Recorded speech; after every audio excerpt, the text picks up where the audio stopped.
welcome to Talk of the Town. I am Phil Arno. And I'm Kim Piazza. And Phil, did you know that October is Breast Cancer Awareness Month? I was told that, yes. All right, well, meet Mercedes Holloway Wilson. In July 2011, she was diagnosed with stage 2 breast cancer at the age of 28. In August of 2011, started chemotherapy, followed by a lumpectomy and radiation.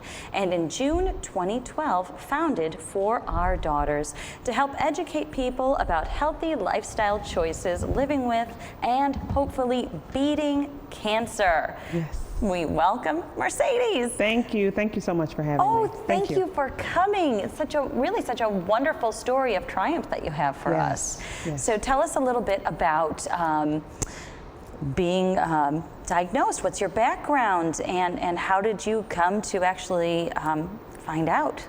Well, actually, I had moved to this area, moved to the Buffalo area, and found a new primary doctor. And when I went for the original physical, she felt the lump and just kind of looked at me and was like, "What's this?" Mm-hmm. And I said, "Well, it's a lump, no big deal. It's been there for a couple of years, no issues." And she said, "Mercedes, I can't become your doctor until you go get this checked out. It just doesn't sit right with me." So she sent me to a doctor. They did a biopsy.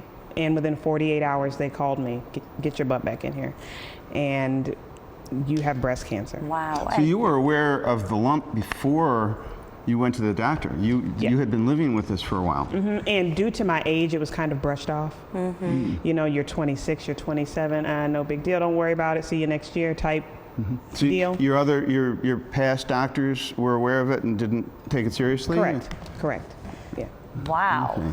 Wow. But that's very common with young women. It's For so the doctors common with young women, because your breast is different. You know, they're different when you're younger, so we're kind of brushed off when sometimes it's serious. Well, yeah. I suppose they're thinking statistically it's probably just fine. And your doctor here locally, I mean, she's a hero. She is. She is. She saved your life. Her insistence upon being sure. Yes. And trusting that. And when this lump was discovered, and your previous doctors had said, "Oh, you know, it's nothing," were you settled with that? Did you feel that was okay? I did, simply because in my family we hadn't heard of any of the women with breast cancer having that battle with breast cancer. We really didn't talk about that, so I trusted my doctors. You know, you didn't have a genetic history Nope. with breast cancer. Nope. So you know, we hear so much from our doctors about family history. You know, when women go to the doctor, did your mother, your grandmother, your aunts ever have breast cancer? Yes. And if the answer is no, then generally they don't recommend to go further, right? With correct. testing or. Correct. But 80% of women that are diagnosed have no family history. I didn't know that. That number is big enough alone. So genetics is not the huge factor that it might be in other types of cancer. It's a factor, Correct. but it's not it's not something that is the definitive, determining Whether you're factor. going to have. Correct. Yeah. Correct. And what are we to take 80%. away from the fact that at your age this happened? I mean, for other people out there who are young, is this an aberration? Is this something that they should be concerned about and get testing early? Or is this something that is really unusual? It is very unusual. The doctors that I was seeing they kept asking me, "So you have no family history?" You're kind of like a freak of nature was one of the words they used, and I'm like, "Oh, okay, thanks." But wow. that was how they described it, because it's very rare. At your age with no family history. Correct, very rare. But at the same time, I think that it sounds to me that you kind of have a message for young women.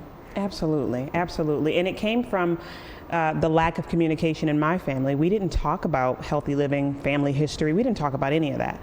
And at the time when I was going through it, I had one young daughter. I had a son as well, but I had one daughter, and I thought in my mind, if I don't do something to change it, I'm setting her up for the same thing.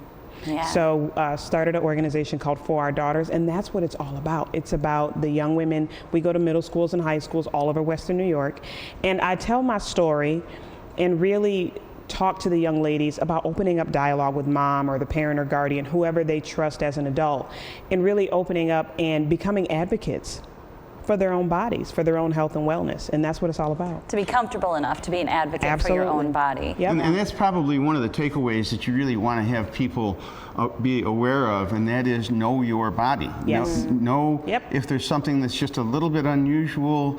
There are no dumb questions to ask when you're in front of your doctor. Correct. You want to be able to talk about any concerns, really, anything that's unusual. Correct. And finding a good doctor, a doctor that listens to you, that cares enough to take your concerns and answer your questions. And that is a key. Yeah. That is a key. Doctors these days, they're under such pressure from the system that very often a lot of doctors just want to rush you through and get to the next patient. Correct. So it's so important to get a doctor that really cares about his patient and will listen and doesn't just treat you like a passage in a textbook. Right. Correct. Right. Yep. Well, and and it is okay to, if your doctor says, we're not going to worry about that, it's okay as a patient to say, yes, we are.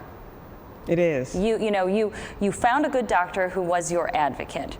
But, if you have a doctor who's maybe more laid back, take it easy, let's wait and see what happens, it is okay as a patient to say, we're not taking that route. Correct. There's a lump here and I want to know. I want to sleep well at night. But people don't do that. I think we're afraid to. Correct. We don't do that. You don't, it's okay not to trust someone's opinion.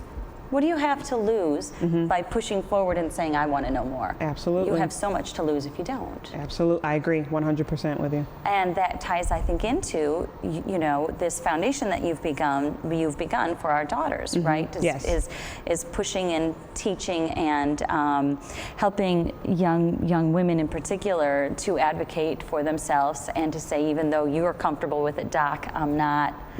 Right? Yep. It's all about empowerment, educating, communication, breaking down those communication barriers. In past generations, cancer was such a dreaded death sentence, if you will.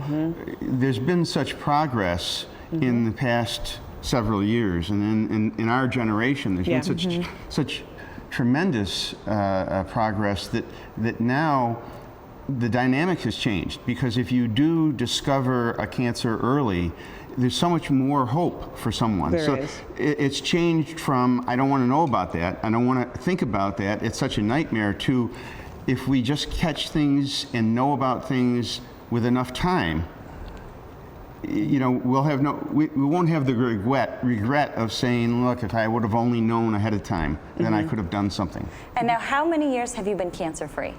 4 years. Congratulations. Yes, thank you. That Thank is you. absolutely fantastic.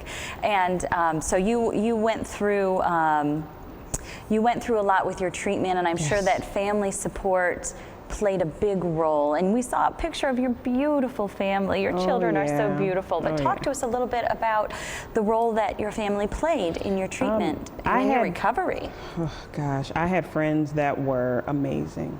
I really did. Friends and family that were amazing. My friends actually, when I got my chemo schedule, actually divided it up. Like I sent out an email and they all divided it up. So someone took me every 2 weeks.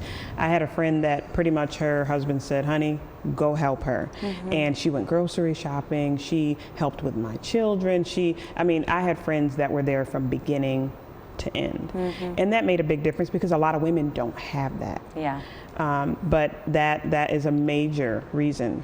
People will be success. surprised that your family and your friends will step up to help out. When you find yourself in a position like this, you'd be amazed at who will step forward to help you, right? And in your case, that really was a help? Yeah, it really was. And also people were kind of afraid because they didn't know, oh my gosh, are you going to die? Are they didn't know what to say. Do. But I think I was vocal enough to let them know what I needed. Yeah. And just say, this is how you can help. And they did that. They took it and ran with it. And you have an event coming up on the 30th? We do. October 30th will be our 4th annual gala. It's at the Buffalo Convention Center from 6 to 10 p.m. And what's going to happen at the gala? Everything. Everything. We have a live band. You will actually get to learn what For Our Daughters is about at this gala. We have compiled the last 3 years of what we've done, put it together so people can see what we're about, where we want to go. And we have an amazing tribute to all the breast cancer survivors because it's Breast Cancer Awareness Month. We have vendors there, amazing vendors, raffles. Oh my gosh, who doesn't love raffles? So it sounds like a fun event. It does. And you're raising saving money for, you know, something that's so very important. Yes. And what is your message to women? What if you're looking at the camera and you're telling young women, this is my message to you? What is that message? My message is find your voice. Learn yourself, find your voice. And then once you find your voice, don't be afraid to use it, because it could mean life or death. Nice. Yeah. Thank you so much, Thank you. Mercedes. Thank you, thank you. And for more information on the gala, you can go to forourdaughtersinc.org.